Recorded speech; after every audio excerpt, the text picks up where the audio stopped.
Hi, welcome once again to Senior Focus. I'm your host, Bill Adams. Senior Focus is a show designed for adults over the age of about 50, and we come to you a couple times each month through Armstrong's Channel 20 and 100. And thank you to Greg Roten from Armstrong for allowing us to come to you every month. Also, thanks to the Austintown Library, where we're filming today's show. And this show is special because it's going to highlight folks in the community who have done some public service that I think we should all know about, but also hopefully will inspire you to go out and do some volunteer work on your own. And they are Valley Legacy Award winners.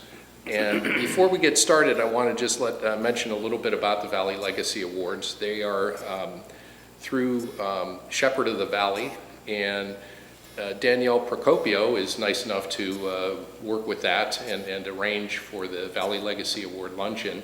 The awards go to people who work in the community, who are seniors, who have done community service. They're nominated.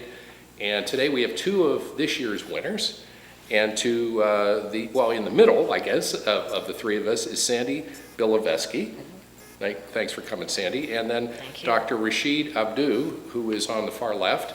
And they have won the award just recently in the last month or so. So there are also a couple other winners, and we'll talk about them a little later in the show. They were not able to make it today, but we want to recognize their service also.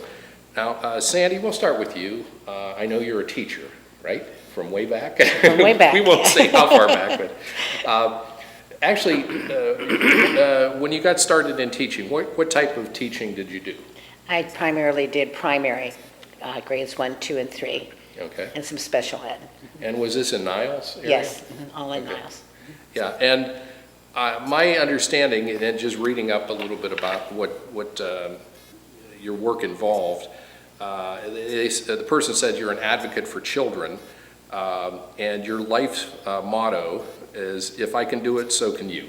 Is that pretty much right? Yeah, she quoted me as saying that. I don't remember saying that, but that's what she said I do. Sounds good. It sounds good. Well, maybe that's some of the greatest quotes of all time. It's probably been like that. Somebody just said something and somebody wrote it down. So, but you started, or you were a member of what's called the first book, Trumbull County? Yes, and it's still going on. It's under another name right now. It's called Food for the Brain. Mm-hmm. And we go to the different places where they give out lunches in the summertime. Okay. And we provide brand new books to the children, and we put their name in the book. Oh, yeah. And when they put, because it belongs, so it becomes part of them, belongs to them, and then they take the books home. And we go from toddlers all the way up to high school. Now, how long has that been going on? Well, first book's been going on for quite a while. We're kind of like off of that main first book. But I've been doing it since I've been retired for about 7 years. Oh, okay.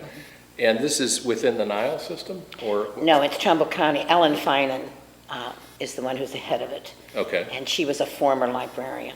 So this goes to students or children, again, through the lunch program. Yes. In Warren and all over Niles. there? Niles. Mm-hmm. Okay. Do you have any idea of how many students or children might be reached through this? Oh, quite a few. I know. Yeah. And every site, you never know how many are going to be there, but we've done hundreds. I know for sure through the years. And then again, we'll go into this in more detail a little bit later. But you've also worked at the rehab center in Warren. Yes, I help with redoing the library there, and also reading to the children and doing puppet shows and things like that. Oh, good, good. And then also, you have a lot of work with the Historical Society. Yes, I'm the president. I've been the president for the last 2 years, the Niles Historical Society. Okay. And again, we'll get into depth a little bit more, but at this point, Dr. Abdu, you've been on the show, I think it was maybe a year, maybe 2 years ago. Something like that. A little while back. And of course, you work at St. Elizabeth Health Center, or through St. Elizabeth. You have started, and you could go into detail about the history of the Joni Abdu Breast Center, the Comprehensive Breast Center. How many years has that been around? 6 years. 6, okay. And but you worked on that many years to get that up and running. 18. 18, yeah. What was the I guess the genesis of that for you, how did that come about? When I was in practice, of course, I saw patients coming with their little mammograms, petrified, that they're going to have cancer even though they didn't have it. Just the fact that their family physician asked them to see a surgeon with a mammogram was almost a death sentence. Then they will go from one office to another, and poor communication among physicians, and they will go for weeks and sometimes for months before they get the complete treatment. And through that, go through the agony of anxiety, the unknown, what's going to happen to me from day to day, from week to week. And then my wife came down with breast cancer. Boy. And then it hit home. And we were running between Pittsburgh and Cleveland, Youngstown, just like my patients were doing. And then I heard about a center, a comprehensive breast care center in Long Beach, California. So I took off to see what it was all about. I was so impressed with their program. I was there for 3 days, and I think I studied everything, all their programs, what they're doing and how they were doing it, and it was most impressive. I came home, it was too late for my wife because she was already spread. And I told her about it, and I said, honey, I promise you that someday we're going to have one just like this center I saw in California. And we started it. And that was how it started up. That's how it started up. Well, I know, and again, we were talking before the show, there's some exciting news about your mobile system that goes out. You're working out in the community with folks who are maybe underserved or uninsured. And again, we could go into great detail if you want about that. Just to explain that that's an ongoing mission of yours. Yeah, it's really an extension of the center. This mobile unit is the extension of the center. In fact, even the decor, it's exactly like. Oh, yeah? Yes, everything, like the center, yes. It was a custom made. It has a 3D mammography unit.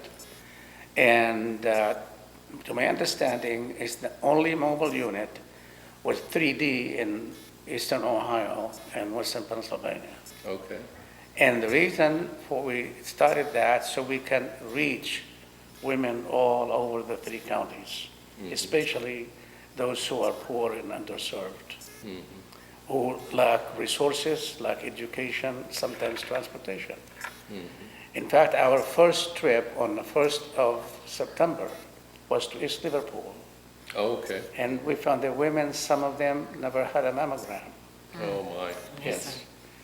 And we hope that to continue with this, that someday, by having women come in early, diagnosed early, have a better survival, we hopefully can reverse the trend of this having the highest mortality, or among the highest mortality, to maybe equal or lower than the national average. And I hope we can do that before I depart.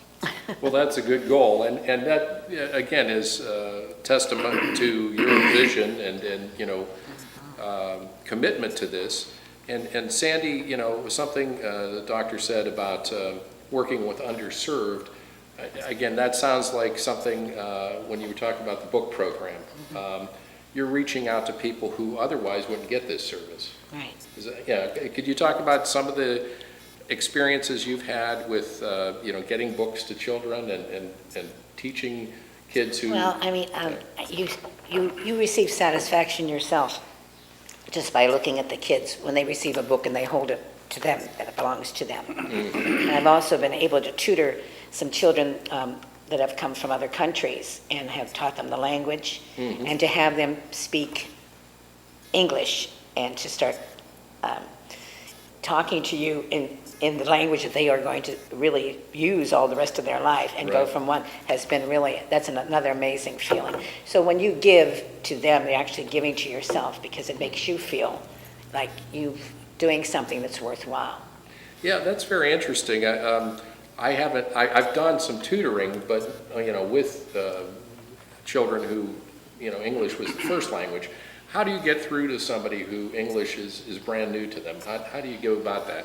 Well, usually you start with pictures, Mm-hmm. or tangible things that they can see, and you give the English word for that. And then I did an alphabet book, kind of like things around them, and you go from one step to another. Just like you do in anything with education, you build. You start at the very bottom and you build until you get to the complete sentences and stuff. And I've talked to a couple of them through the years, and they're very fluent. It makes you feel good, They sound Yeah. better than I do sometimes. Well, that's great. I mean, you do hear from your former students? Oh, yeah. Yeah. Well, at this point, and maybe I could ask this of both of you, was there someone in your life that inspired you? Like Sandy, you went into teaching, and obviously Dr. Abdu, you went into working with medicine. Is there someone, or is there something that you could point to that caused you to go in that direction? My parents. I was one of 6, and we didn't know that we didn't have much money. That's how we were raised, and all 6 of us have become professionals in one way or the other. Their expectations were always there, that you were going to be educated and you were going to give back. I mean, my parents gave back that you can't even imagine. We never knew who was going to be sitting at our supper table. My mother would bring in people. And we also, at Christmas time, she would go to the orphanages and she would bring kids for the holidays, and they would be part of our family. Oh. So I had that example as a child growing up. And, and all of us were blessed to be able to have that example. And we've all, Yeah, that's where it comes from. Isn't that great, that, you could learn that way from, Yeah. the previous generation? Dr. Abdu, is there something that, or people in your past that influenced your course in going into medicine, and how you, ended up where you're at now, I guess? Yes, actually, way back when I was 11 years old, I was delegated to be sort of a nurse companion to my cousin who came down with yellow fever in the whole country. Oh. Yes. And he had a little cot on this cement veranda, and I slept next to him on a blanket on the cement. And this doctor would come in, he did surgery, he did everything. He did absolutely everything. He was the only one in this hospital for poor people. And we thought my cousin was going to die, but he made it. And I was so impressed with that doctor. And the day he asked us to go home, I saw him go in and I said, I want to be that man. And the thought never left me. And that thought started, and I kept on going. And of course, it takes quite a bit of time to become a doctor. Yes, it does. Now you came to the United States, did you do your training over in your original country, or did you come here? No, I came here 1948 at age 15. Okay. And I started high school in Falls Church, Virginia. And then I went to college, Lafayette College in Eastern Pennsylvania. And then I went to George Washington University School of Medicine. Okay. And then I came for my internship, a residency here in Youngstown, at St. Elizabeth. Yes. And you've stayed ever since? Stayed ever since. And one of the most inspiring thing I saw that, in fact, made me come to St. Elizabeth is see how the sisters took care of the patients, Okay. especially the poor and underserved. They were most inspiring. I call them, I used to see them, they used to wear the long white habits. Oh, yes, yes. And I thought they were just like little angels walking around. That's the truth. Well, and to the patients they served, they certainly were. They Yes. certainly, Yes.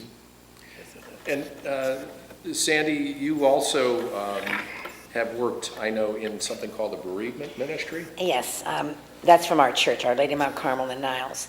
And I was asked to begin, help to begin that, oh, I don't know, it's about 15 years now. My husband died at 48 of pancreatic cancer. So my son was 17, senior, the year he died.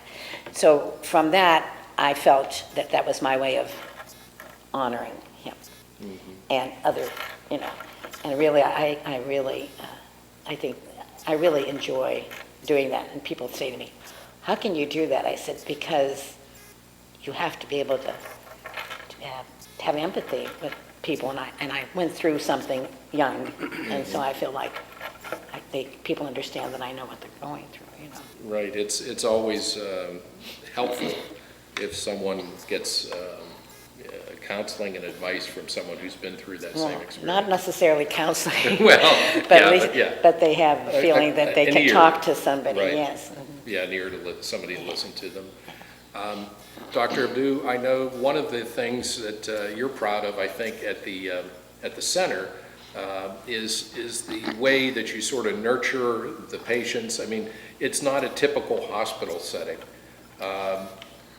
You've described this, but maybe you could describe it for folks who haven't been there, how you take care of, not only the body, but the spirit and the mind of the people that come, the ladies who come. Yeah, it is important that all the folks who work at the center understand how every woman that comes to that center is apprehensive. Even though she is healthy, is afraid what they're going to find, what may my mammogram show, and they have that mindset. And that to treat them with compassion and understanding, and to make it look sort of the most relaxing, calm environment, number one. Two, that if there is something that needs to be done, they don't have to go across the street, they don't have to go upstairs, downstairs, across town. It's next room. Whether it's an MRI, whether it is a breast molecular imaging, whether it's sonogram, whether it's bone scan, everything all in one area. And also oncology is to have it convenient, calm, welcoming, and reassuring environment. And that's, again, based on your own experience of having to, travel in the past before the center was there. So that's a wonderful benefit. There aren't too many cities, I imagine, that have something like the Joni Abdu Breast Care Center. This is pretty rare in the country? Well, they have them. No, it is not rare, but centers just like people, they're different. And, but what I can tell you is that we have received the Press Ganey Award as Guardian of Excellence. We have received Women's Choice Awards that since inception, by the way, based on 99% women's satisfaction. Well, Women's that's Choice pretty Awards. high, isn't it? Yes, very high. Interestingly, I asked the manager, I said, what the heck happened to the 1%? And the interesting thing, we don't have the address. The post office will not give us the address for the different address. We have to use the hospital address. Okay. So patients who come from some other places, put their GPS, and put 1040 for Belmont, said they go to the main hospital, and then they got lost. Oh, okay. In the shovel. So that's That could what be why it's- That's really, it was very interesting. And we have been also fully accredited by the National Program Accreditation for Breast Centers. And last May, when the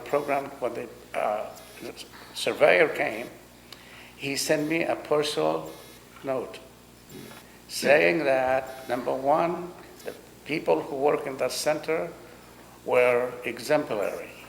Number two, he had inspected many centers all over the United States, and very few, if any, could compare with yours. That inspectors don't send you notes like that. Right, you don't, that's very rare to see Yes. something like that. So it is one of the tops in the country, we think. And that women have no reason now to go to Pittsburgh, Cleveland, or any other city. Everything is here that they need, and they will get the best care. And in addition, we have the 7 o'clock weekly interdisciplinary conference. Every woman has been diagnosed with breast cancer that week.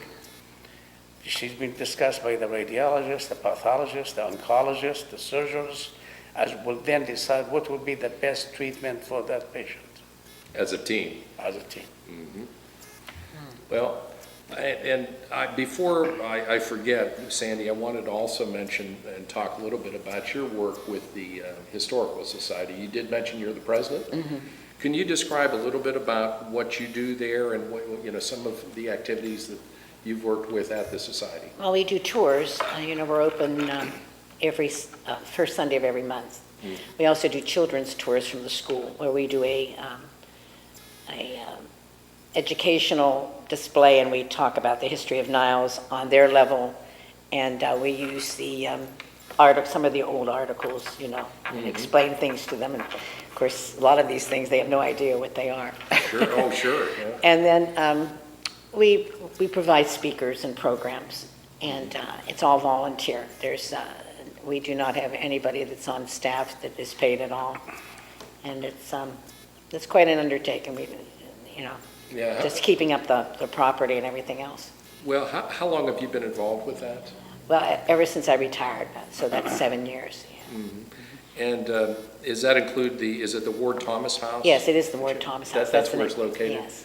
Okay, because, I don't know how many folks know, hopefully a lot of the audience, if they're 50 plus, would know about, a lot of the people from Niles. Obviously McKinley is right at the top.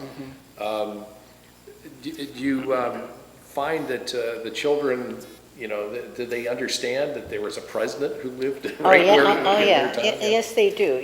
They really do. But you can't believe how many people who live in this area have never been even through the McKinley Memorial, which is a beautiful, building. Sure. Or the Thomas House. We are on acres, and we have a carriage house and a barn and a gazebo and a greenhouse and Victorian gardens. It's a beautiful piece of property. And where's that located? It's right on Brown Street, if you're coming into Niles, it's right before you hit the viaduct. It's on the right in front of the middle school. The Okay. property is in front of the middle school. The In middle front of school the is in school. the back, yes. Okay. Is there, if you have a phone number, is there someone, some way that people can contact? Yes, and I don't know it. That's okay. But they would just check the Niles Yes. Historical Society? We have a website, and we're Okay. on Facebook, and Okay. yes, we have all that, but it's on 503 Brown Street in Niles. And Okay. we're open 2 to 5 on every first Sunday of the Okay. month. Now, obviously, Sandy, your career has been in teaching, but I also wanted to get the doctor in on this because I know you've done some volunteer work in addition to your work, obviously, with the Joni Abdu Center. You do volunteer mentoring and reading to children, or do you want to explain what you do there? Yes, I have been doing that for the last 15 years, and I go weekly to Harding Elementary. Okay. And cute little kids. And I do from second through fifth. I have kids, and they're beautiful children. Some of them came from poor families, and they have their issues. Some from single parents, some raised by their grandma. Right. Some that mother has to work 2 jobs, 2 McDonald's, and they're having a rough time. And what do you do with the children? Do you read to them? Talk to them, talk to them about education, talk to them at their level. And sometimes we do arithmetic, sometimes we have them write something, give them a topic. Sometimes I ask them to a definition of certain words, like what is poverty. Some of them don't know what poverty is. They may live it, but not And be able to. exactly. They have trouble with abstracts and try to, and how to say thank you and please and things like that. Now, Sandy, you've also been a tutor or a reader to children. Yes. Could you just describe a little bit about what you do? Well, I mean, I did at the children's rehab, and I went into the schools the first couple of years after I retired and did some volunteering there. But I've you go through different phases and you go through different parts in your retirement. You start to pick and choose, Right. And so I don't know. It's just my extension of what I always did all my life, Right. The teaching, yeah. Yeah, that's, yeah. Well, at this point, we're going to just mention also, there were a couple folks who couldn't be here today, and it's the husband and wife team of Nick and Agnes Krutt. Nick and Agnes have been married for 70 years. They also won the Valley Legacy Award. They both worked in the Campbell School District. They volunteer at St. John the Baptist Church. They've been there since birth, so I think both are 90 plus years old. And among other things, working at the church, they worked in the Ladies Guild. They are charter members of the St. Vincent de Paul Society, sorry about that. And they worked in the soup kitchen and with developmentally disabled children. Agnes was appointed to the First Diocesan Pastoral Council. She's a member through the Camel Schools of the Ohio Reads program. She was under a few years back. Nick is the president of the men's club, and he's been a knight of the altar. But the most amazing thing, I guess, about Nick and Agnes Krutt is their work. They became volunteers at Northside Medical Center. She worked in the family surgical area, the waiting area, 3 days a week, and he worked on special projects in various departments at the hospital, and both worked diligently for the Western Reserve Health Foundation for Todd's Children's Hospital on activities leading up to and during the Children's Miracle Network telethon.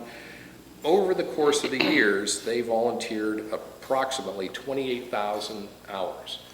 And if you work 2,000 hours a year, that's a full-time job. So that's 14 years of full-time work that they dedicated among the two of them. So Nick and Agnes Krutt, we want to acknowledge them. Also, there was the Clifford C. Johnson Memorial Award. That was for John Rozzo. He was formerly of Niles. In 1958, began teaching social studies and science at St. Edward's School in Youngstown, and he attended Youngstown State, received a Bachelor of Education degree. He served as a principal for St. Edward's School, Our Lady of Mount Carmel in Niles, St. Dominic Elementary School in Youngstown, and St. Joseph Elementary before retiring in 2011. Basically, it was discussed that his legacy as a teacher and administrator lives on through all of his students whose lives he impacted through his work. He was a man who constantly sacrificed his time for his community. So again, those are the total of the Valley Legacy Award winners. We've been very fortunate to have Sandy Bilovesky and Dr. Rashid Abdu from Youngstown and Niles, respectively. And thank you very much for coming on and sharing your story. We're hoping, again, that this will inspire folks to go out and volunteer and get involved in your community. You've been watching Senior Focus. I'm your host, Bill Adams, and we come to you a couple times each month through Channel 20 and 100 on Armstrong Cable. Thanks to Greg Roten, who puts the show together, and thanks to the library system for letting us use the Austin Town Library. Until next time, thanks to you for watching.